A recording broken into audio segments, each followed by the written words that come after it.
Nyt ajattelin vähän paukkuja.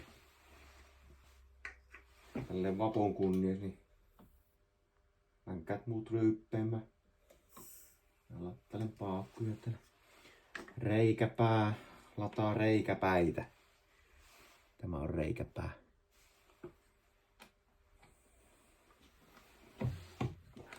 Tuolla tavalla.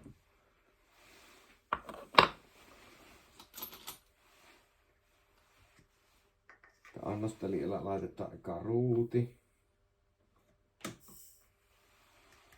Ruuti tuonne. Sitten se laittaa tähän hylsynpidikkeeseen ja luoti tuonne päähän. Painastaan kiinni se tuohon hylsyyn.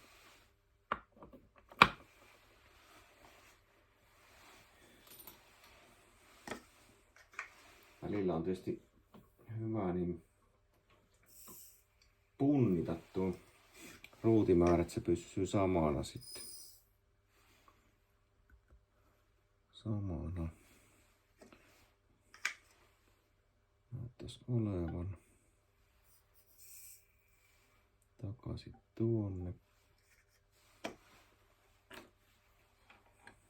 Ja kun luoti päähän.